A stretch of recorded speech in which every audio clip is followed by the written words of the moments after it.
Every legend begins with power, but the greatest ones end with weakness. Not the dramatic kind, not a broken sword or a fallen kingdom.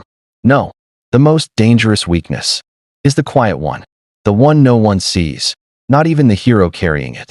It hides beneath the armor, beneath the pride, beneath the myth. It waits, patiently, faithfully, like an ancient shadow tied to your destiny. And when the moment comes, it steps forward. Just one moment, one breath, one strike. Tonight, we fall through time to meet the most famous flaw ever whispered into history. A weakness so perfect, it became a metaphor for all humankind. The Achilles Heel. Chapter 1. When heroes were still mortal. Before books, before statues, before classrooms tried to tame mythology into neat, tidy paragraphs. There were stories told over firelight, stories that drifted through smoke, slipped between shadows, and settled in the minds of anyone willing to believe in something greater than themselves. Back then, myths weren't written. They were felt, passed from tongue to ear, from heart to memory, shaped by the breath of whoever dared to retell them. And in those stories, Greece gave birth to heroes, not polished symbols carved in marble, but beings made of contradictions. Men who felt hunger clawing at their stomachs, rage burning like wildfire, heartbreak folding them in half, and destiny pressing against their ribs like an uninvited guest. They weren't perfect. They weren't even trying to be. They were simply human, with a little too much fate stitched into their skin. Among them stood Achilles. Half mortal, half divine, a walking paradox dressed in bronze and prophecy. Strength that didn't come from muscle alone, but from something older, something whispered long before he could speak.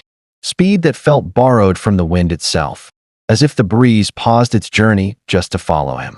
A fierceness that lived behind his eyes, wild and untamable, like a storm deciding where to break. But threaded through all that power was mortality. Fragile, stubborn mortality. A reminder that even legends bleed. Even miracles have shadows.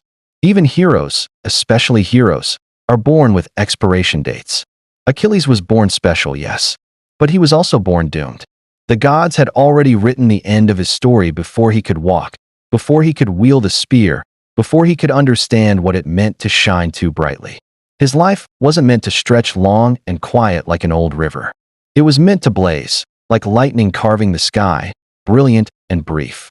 A flash so intense it leaves the world blinking, wondering whether they truly saw it or imagined it. And that was Achilles. A miracle wrapped in mortality. A boy raised to become a legend. A legend destined to become a warning. A warning that even the greatest strength can be undone by the smallest flaw. Chapter 2. A mother's impossible wish. There's a particular kind of fear only mothers know. Not the sharp kind that makes you scream, but the quiet kind that settles into your bones and refuses to loosen its grip. A fear that doesn't shout. It whispers. It warns. It clings to you like mist wrapping around the shoreline before dawn. A fear born from love, and from the knowledge that love is the most fragile thing the world can take from you. Thetis, Achilles' mother, was a sea goddess, a being shaped from moonlit water, tides, and ancient wisdom. She didn't just know stories of fate. She heard them. Fate murmured to her through the waves. The future tugged at her like a restless tide, refusing to be ignored. And what she saw was both breathtaking and unbearable. She saw her son rise. Higher than kings, higher than warriors, higher than any mortal had the right to climb. His name would travel farther than any ship, farther even than the winds that carried sailors home. People would speak of him in awe and in fear. But she also saw the fall, a fall so absolute it split her heart in two. So Thetis did what only a desperate mother would do in a world ruled by unpredictable gods. She tried to rewrite fate with her own hands, to carve a different future, to steal her son from destiny's jaws, even if only for a moment. Under the cold shimmer of night, with the stars hanging low like watchful eyes, she held her infant son by the heel and carried him to the river Styx. A river not meant for the living, a place where mortal rules dissolve, where souls are stripped of their fragility, where invincibility sleeps beneath the murky current. She stood at the river's edge, heart trembling, hands steady. The water hissed, whispered, welcomed, warned. Still, she lowered Achilles into its depths, believing love could outsmart prophecy. The water wrapped around him like a supernatural second skin. It didn't just touch him. It claimed him. It hardened him. It transformed him. It made him untouchable, unbreakable, almost immortal, but not entirely. Where Thetis' fingers held him, that tiny heel, that small, tender circle of skin, the water never reached. Her grip, meant to protect him, became the only place vulnerability survived. A soft spot, a forgotten place, a flaw so small it seemed impossible, yet powerful enough to carry the weight of tragedy. One tiny door left open, a doorway fate had been waiting for, a doorway destiny walked through without knocking. Chapter 3: The Warrior Who Forgot He Could Bleed. Achilles didn't grow up as a normal boy. He didn't chase childhood the way mortals do. No scraped knees, no clumsy tumbles, no years spent learning how fragile life can be. He grew up inside a prophecy, wrapped in expectation, sharpened by destiny like a blade that knew it was meant to cut.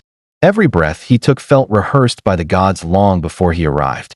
Every step he made echoed with a future already written. His teachers weren't schoolmasters. They were legends. He was trained by centaurs, creatures older than cities, wiser than kings, blessed with patience only ancient beings possess. They taught him how to run with the speed of wild horses, how to mend wounds with herbs that only grew in forgotten forests, how to listen to the rhythm of the world the way a warrior listens to an enemy's heartbeat. Kings guided him. Heroes watched him. The world whispered his name before he even earned it. Achilles didn't just grow. He was sculpted, forged, chiseled into a weapon meant for war. His footsteps left echoes across training fields. His name left terror hanging in the air like smoke. His rage? His rage left ruins. The kind people walked around years later, still whispering, still remembering. But something else grew with him. Confidence. Then pride. Then the most dangerous belief a warrior can hold.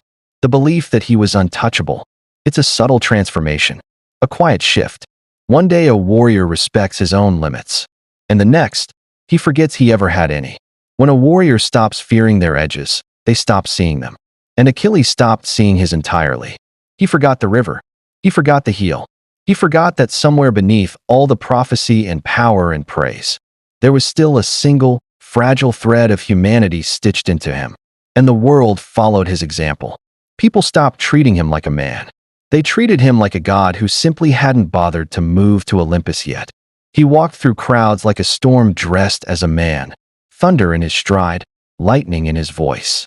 Soldiers stepped aside instinctively, as if nature itself was making room for him. Wars didn't begin until Achilles stepped onto the field. Battles didn't end until he decided they should. Armies either rose with him or burned beneath him. There was no in-between. But even storms, the loudest, wildest, most violent storms, have weak winds at their center. A quiet spot, a place of stillness, a hidden vulnerability. And Achilles, for all his glory, carried that quiet weakness. A single place where mortality still whispered. A reminder waiting to be remembered or exposed. Chapter 4: The Arrow You Never See Coming. Every downfall has a beginning. Not the grand moment when the hero finally falls. No, that part is loud, tragic, unforgettable. The real beginning is softer, quieter. It starts in the shadows. In the seconds no one remembers. In the moment when the enemy stops fearing you and starts studying you. During the Trojan War, Greece and Troy clashed for a decade. 10 long years of blood, fire, ruined temples, broken oaths, and ashes drifting over the sand like gray snow. A war so exhausting it carved shadows under every soldier's eyes, hollowed their voices, thinned their hope. Most men fought because they had to. Achilles fought like he was fulfilling some ancient script written in the stars. He tore through battlefields with terrifying ease. Entire armies shifted like tides at the sight of him. He didn't just win battles. He bent them. He changed outcomes simply by stepping forward, by lifting his spear, by deciding he would not lose today. And with each victory, with each impossible feat, someone watched him more closely. Paris, a prince of Troy, not crowned for strength, not famous for brute force, not feared like the other warriors on the field. Paris was something else entirely. He was precision. He was patience. A man who understood the art of waiting, not for opportunity, but for imperfection. And unlike the soldiers who saw Achilles as a living storm, Paris saw him as a puzzle. A puzzle that must have a missing piece. A flaw hidden under all that godlike brilliance.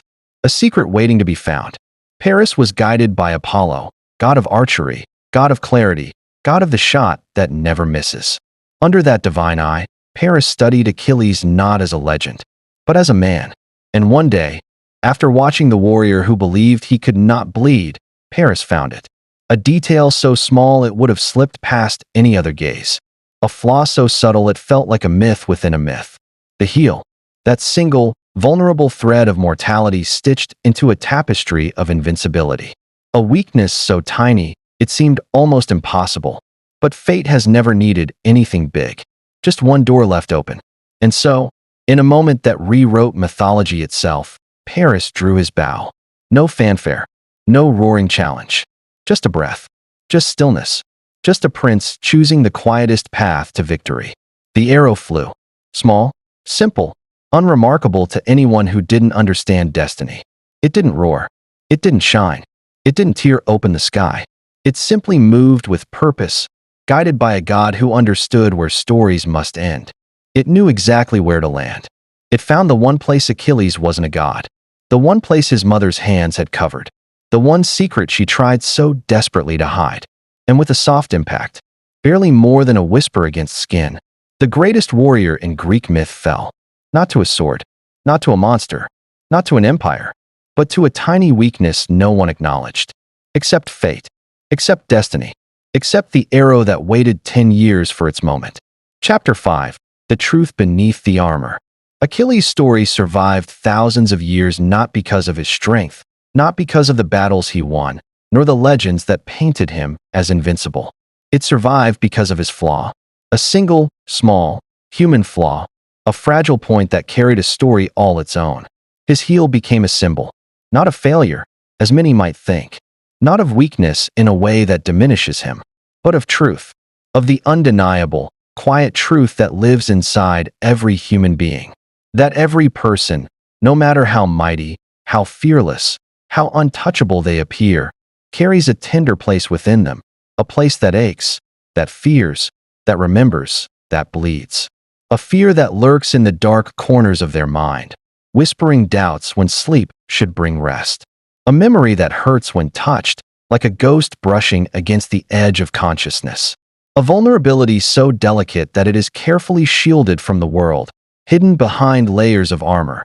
Armor made not only of metal, but of jokes, of bravado, of silence, of carefully constructed walls meant to keep pain at bay. The real danger, however, is never the weakness itself. It's the pretending that you don't have one. The ignoring, the denying, acting as if you are invincible, as if nothing could ever touch you, hoping, praying, that no one sees the crack in your armor, the soft spot that threatens to undo everything you've built. Achilles wasn't undone because he had a weakness. He was undone because he forgot it existed, because he stopped acknowledging it, stopped respecting it, and instead thought he could outwit fate itself. And every human being today carries their own version of that heel. It may not be a literal vulnerability, but it is real. Perhaps it is a heartbreak that never fully healed, a wound that refuses to fade with time. Perhaps it is pride, a blinding pride that prevents seeing truth, prevents asking for help. Perhaps it is expectations that weigh so heavily that no matter how far you run, they are always there, pressing against your chest. Perhaps it is a secret buried so deep that even acknowledging it feels like a betrayal. Weakness doesn't make you less human. It doesn't reduce your value, nor does it erase your accomplishments. On the contrary, it defines what it means to be human. It gives depth to courage. It makes compassion real. It allows strength to shine not in spite of the flaw, but because of it.